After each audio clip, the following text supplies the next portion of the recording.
Hey friend, welcome. If we haven't met yet, I'm Jen. I'm a part-time online clothing reseller, which means I go to thrift stores, I buy used clothes, I list them on eBay and Poshmark and sell them hopefully for a profit. Today I have one sale sold on Friday, May 23rd. It's a small sale, but you know what? It's an extra $10 in my pocket, and so I'm gonna be grateful for that. This is just a t-shirt. This is, Mom, hold on just a second, kiddo. done. J. Jill. And what I love about these t-shirts is it tells you exactly what they are. So this is a Pima 3/4 sleeve V-neck tee, and it's 100% Pima cotton. Now, I love J. Jill. It is one of my favorite brands to resell. But a regular, just plain t-shirt like that, I normally wouldn't buy, other than it has, I always have a bump in my hair. It has Pima cotton in it. So Pima cotton is a better, like higher, I don't know exactly. I'm not exactly sure. Hey, I have an idea. So maybe you already know, but if you don't, let's learn together. I just Googled what is Pima cotton, and Fair Indigo was the top result. There's a lot of noises today, I apologize. Okay, Pima cotton is known for its unusual softness, silkier fibers, and smooth fabric compared with regular cotton. All right, common cotton comprises 93% cotton grown around the world. The other 7% is known as extra long staple cotton. All right, let's see.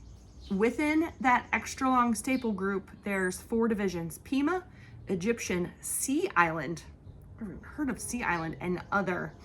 They're nearly identical, just grown in different regions. Okay, so let's see. To confuse matters, many cotton growers under that other umbrella have adopted the term Pima. Interesting. Real Pima cotton is from Peru and the US. It's an interesting and often misunderstood story. This is like a whole big long article on Pima cotton. So fairindigo.com, or just search what is Pima cotton and see what happens. So 4 benefits of Pima cotton: it's softer but somehow stronger, it's longer lasting, and color absorption. The silky, lustrous fibers of Pima will hold color through multiple washings much longer than regular cotton. That's cool. All right, is Pima cotton from Peru and the US the same? Yes, they are generally the same species and strain of cotton. All right, and then Pima cotton from the other regions, I don't know. That's confusing. Peruvian Pima cotton is considered the gold standard for quality development. Okay. Sioux Pima cotton. So my understanding is like cotton's here, Pima cotton, and then Sioux Pima cotton. So Sioux Pima is a registered trademark used by a consortium of US Pima cotton growers. They've developed stringent standards ensuring their cotton is 100% extra long staple. Sioux Pima cotton is, for practical purposes, a brand name of Pima cotton. That's interesting. Okay, so Pima cotton is essentially just grown in the US and Peru and is extra long staple. I don't really understand what that means yet, but that's okay. And then of course we add organic cotton into the mix. So conventional cotton is most commonly used to describe cotton that is not organically grown. It's not necessarily shorter than staple cotton. So I'm wondering, why don't more brands use Pima cotton? One obvious and one less obvious answer. The obvious one is price. Pima cotton is simply more expensive. The other reason is somewhat perversely longevity. A Pima cotton t-shirt will, this is interesting, kind of plays into the fast fashion thought. A Pima cotton t-shirt will outlast a common cotton t-shirt by literally years.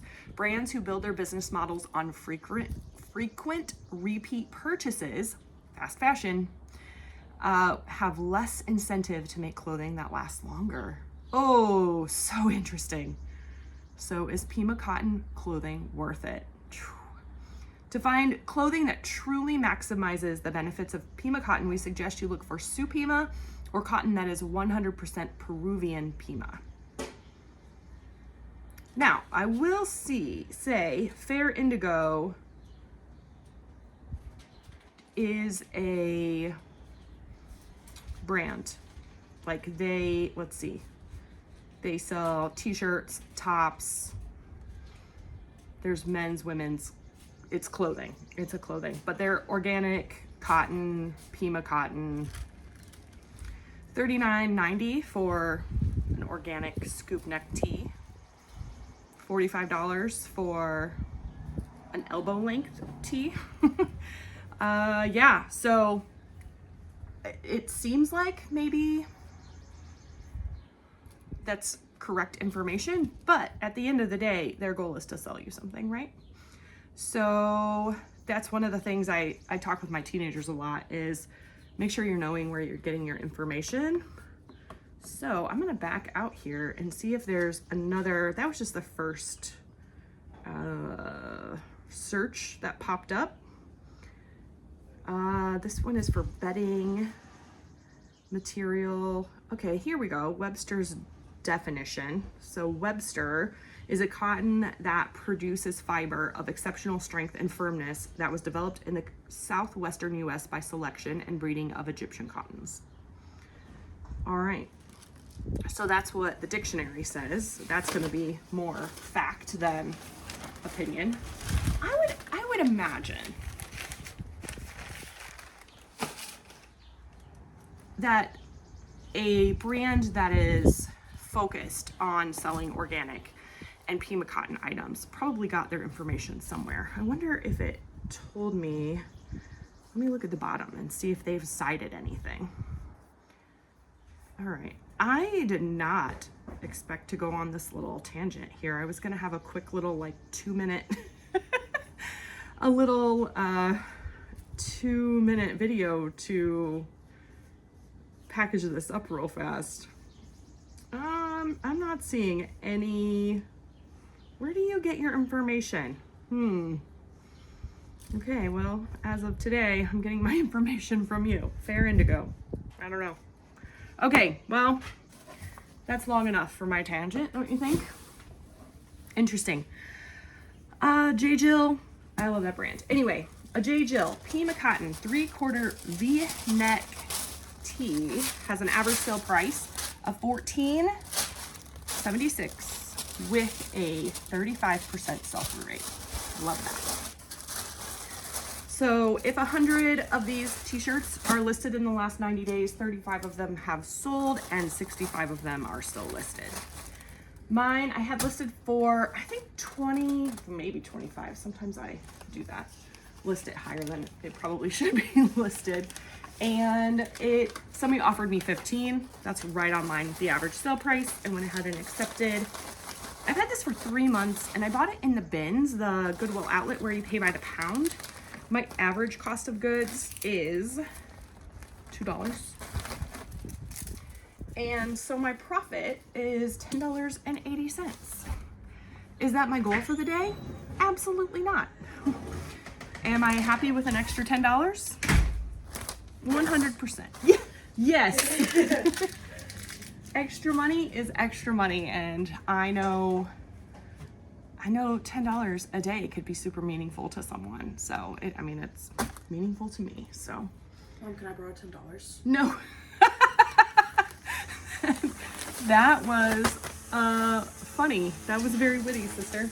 Sorry. All right. No, I loved it. All right. Do you have a question? Yeah. Bud, do you have a question of the day? I have a question. Okay, what's your question? Favorite summer activity? Favorite summer activity? Mine's swimming. Swimming, yes. I've talked a little bit about our backyard project, and we actually have an above ground pool that we have been putting up. It's a larger undertaking than I was anticipating, but yeah, it's going up. So my children will all be perfectly pruned by the end of the summer because they will all spend probably all summer in the pool. So what is your favorite summer activity? Mine is not swimming, it's camping and kayaking and hiking. And my husband is shaking his head. His is probably all of those. Anyway, make sure you like the video if you liked it. Subscribe if you haven't already. Thank you so much for joining me. I appreciate hanging out with you. I'll see you soon.